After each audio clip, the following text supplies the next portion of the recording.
Live. All right, Shalom. Shalom. First and foremost, want to give all praises, honor, and glory to Yahweh, Ba'ashem, Yahushai, Ba'ashem Rakakadash. Double honors to the elders and apostles, a great millstone that taught us this truth, and shalom to the hopeful elect. All right, the remnant, the body of believers. All right, all which were prophesied to return in the latter days. Okay, you so-called Negroes, Latinos, and Native Americans. Okay, that are of the elect. That's who these lessons are for. That's who, all the edification, is for, So I wanted to touch on a quick lesson through the spirit. I'll entitle it Learning How to Think in This Truth. All right. And I capitalized how, all right, in the title, because there's a difference between learning how to think, okay, and learning what to think. All right. And the inspiration of this lesson was basically from a TED Talk that I had seen, in a class that I'm in. And I might leave the link in the description box, or I might pull up the snippet. But I think we're good. You know what I mean? The point, of the clip was basically the guy was breaking down how, here in Babylon the Great, right?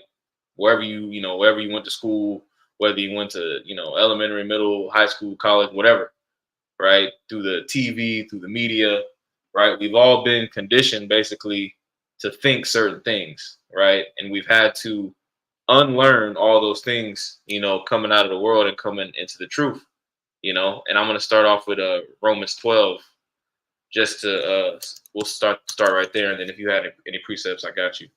This is Romans chapter 12 and verse 2. Okay, it says, and be not conformed to this world, but be ye transformed by the renewing of your mind. So in the world, there was a certain mentality that we had. There was a certain way of life that we had. And all that had to be erased. All that had to be deleted as soon as we came into this truth. All right. And we've been completely, renewed. Baba Kushai, if I may say, since we have been renewed, we went through that brainwashing. Our mind was dipped inside of the living waters. Yep, washing the water of the word. Yeah, by washing the water of the word. Through the spirit and power of how by Shemi Al-Shai. And that water is the wisdom. All right, the water is the spirit of Yahweh by Shemi Al-Shai. And it's expedient in all things, to know. But yep. So I'm gonna finish this. This is Romans 12 and 2. It says, and be not conformed to this world, but be ye transformed by the renewing of your mind. Okay. And the renewing of your mind is really the basis of the lesson, right? Because we were talking about this in the car. When you come into the truth, right? You hear the videos, you hear the elders, you hear the apostles, right? And you're consuming as much as you can, and you're learning what to think. You know what I'm saying? But as you mature in this thing and as you grow, all right, the elders and the apostles and the elder brothers in the camp, they teach us how to think. You know what I mean? But beyond just being a parrot, beyond just repeating, the things that you hear, we learn. You're supposed to be learning how to think and how to walk in the spirit. Baba Kushai, could you pull that James, be ye hearers of the word? James 1 and 22, yeah, I believe it is. 1 and 22. This is James chapter 1 and verse 22. I'm going to start at verse 21. It says, wherefore, lay apart all filthiness and superfluity of naughtiness, and receive with meekness the engrafted word, which is able to save your souls. But be ye doers of the word, and not hearers only, deceiving your own selves. And you can read the next verse. Verse 23, it says, for if any be a hearer of the word, and not a doer, he is like unto a man beholding his natural face in a glass. Because with us being in the body of Yahweh Shemi Al-Shai, yes, like brother said, we were taught what to think. Now we're understanding the proper ways of how to think. But it's only through the ways of Yahweh Shemi Al-Shai and through the wisdom that directs you down the proper path. Yep. Okay. So be ye hearers of the word. Know what is the centerpiece of the whole meal. Yeah. Know what's really going on. Yeah. But you have to act because love is an action word. Mhm. All right, and if we want to show you how by Shimei Shai that we love him, we must act upon the things that he did, Yep. and continue to spread this ministry and grow thereby. Mm-hmm. You mind if I grab something? Go ahead, Bob. This is Ecclesiastes 2:14, right? Because I want to continue to, build on this idea. You know what I mean? Because as we were talking about at camp, this is the ultimate mental game. Being in this truth is the ultimate mental game. And that's why the Apostle Paul constantly talked about, he dedicated a whole chapter, Romans the 8th chapter, when he goes into the carnal mind versus the spiritual mind. The demons that we fight, the demons that Esau, Edom, and these witches and warlocks are casting upon, the entire planet Earth. But specifically, you, right, being in this truth, that battle, that war takes place in your mind. All right. And you got to be, and the point of the lesson is we have to have faith and we have to rely on the things that we've been taught through the spirit and power of Yahweh Shem Yahushua, because we've been taught how to think. You're not always going to know the answers. You're not always going to know, what to do, where to go. But the scriptures are teaching us how to have that correct, thought process. And that correct thought process, that correct thought process is through faith. Mm-hmm. Okay. So it's all leading to the same end result. We need to have faith in Yahweh Shem Yahushua. But you had a precept? Yep. Real quick. Ecclesiastes chapter 2 and verse 14. It says, the wise man's eyes are in his head. All right. And what makes a man wise? Fear, man. Fear and faith, as the brother just mentioned. Okay. The only wise men on the planet Earth are those that fear Yahweh Shem Yahushua. So let me read this again. It says, the wise man's eyes are in his head, right? Meaning what? Meaning you're not concerned about all the bread and circus that's going on around you. You're not concerned with, the sight of the eyes, right? The scriptures say we walk by faith and not by sight, right? Really, this thing is ultimately about self-examination. So I'm gonna read this again, and then if you had a precept, you got it. Ecclesiastes 2 and 14. It says, the wise man's eyes are in his head, but the fool walketh in darkness. And I myself perceive that one event happeneth to them all. Okay, so there's a contrast there. You got those who are examining their mind, their thought process, and how they walk. And then you got those that are just in utter darkness, lost in the sauce. He that wanted out of the way of understanding shall remain in the congregation of the dead. Yep. And he that is prudent to his goings and to his steps. All right. But you can pull that Wisdom of Solomon 9, 14, and 15.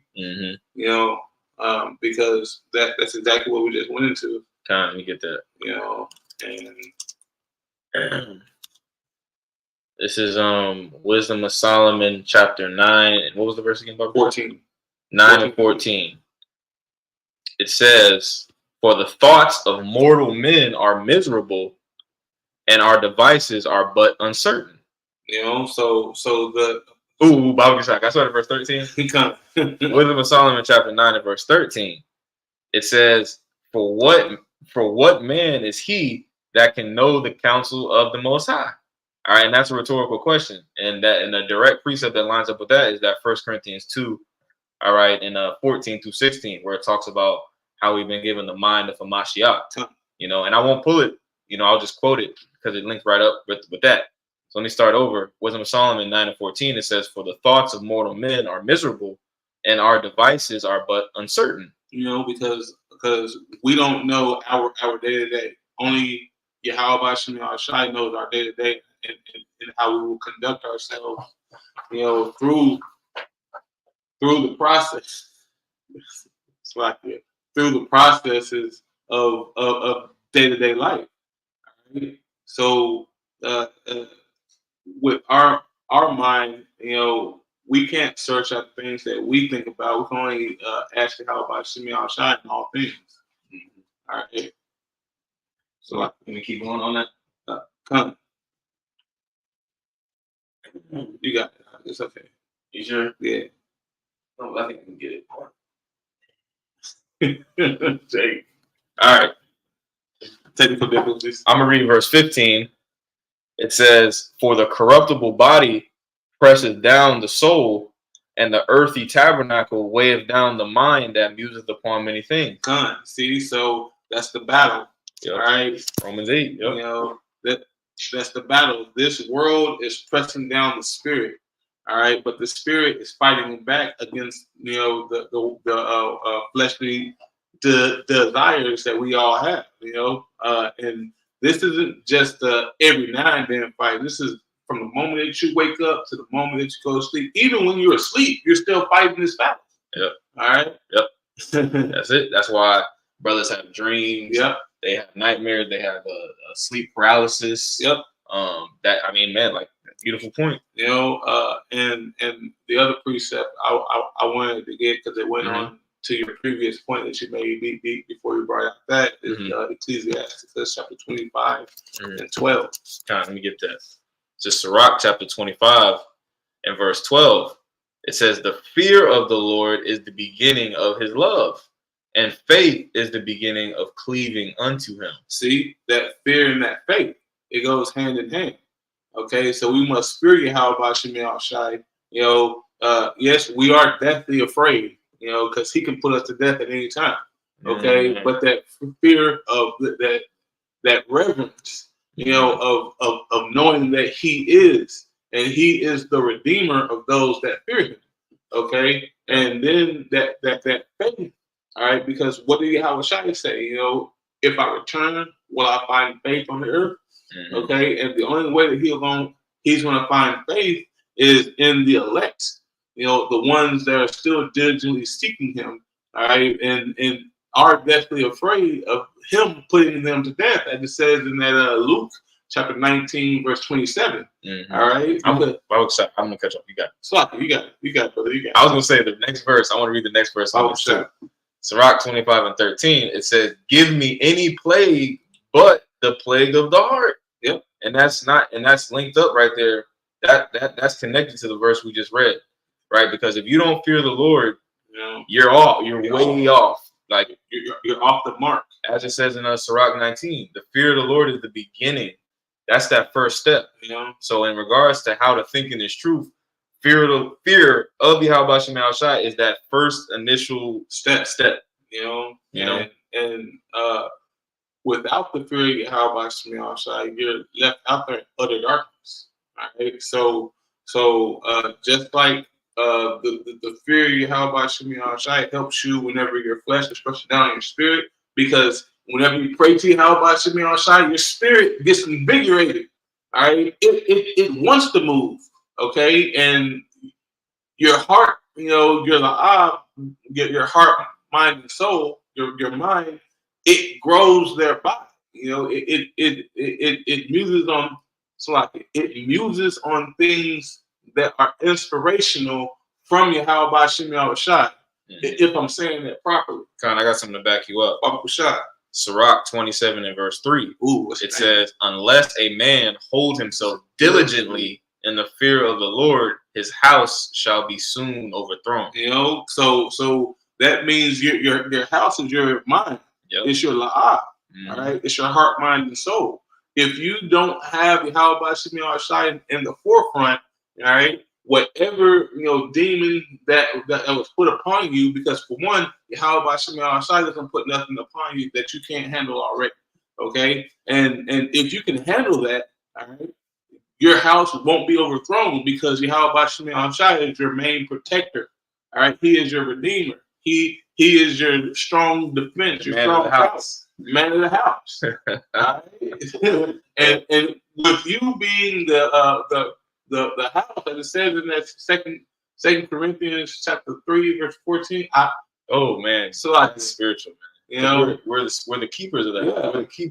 like scriptures tell the wife to keep it at home. Yeah, like, and keep the upkeep. We're the wives, you know, of the Yahushua spirit. We're those Chaz virgins. Son. But So yeah. I mean, no. I think I called that scripture wrong, but it going into just the spirit, you know, going into the overall understanding of these epistles. All right, this is our strong tower. All right, we learned how to think through the epistles that was given to us from 2,000 years ago. All right. Whenever I was coming up in life, I wasn't a man. Even though I was a man, you know, in flesh, it took Yahweh Shemi Shai to show me how to be a man, to maintain and grow in this world. All right. So, Salakia, you got it. It's a heavy point, man, because that's the difference. That's the difference. As we said earlier in the lesson, man, it's the ultimate mental game. You know, becoming a man is a way of thinking. It's thinking a certain way.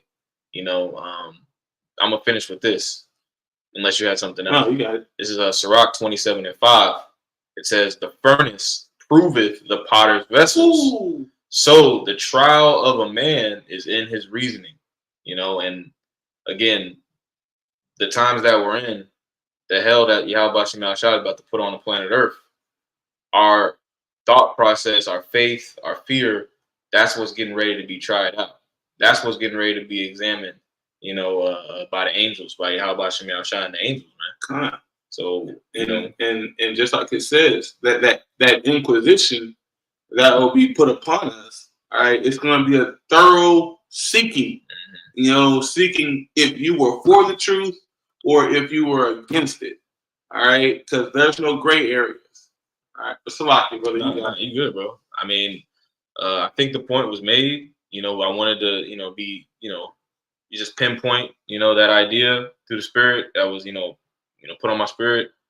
Lord's willing, you know, it was edifying to the brothers that tune in, and shalom to the next lesson. Shalom.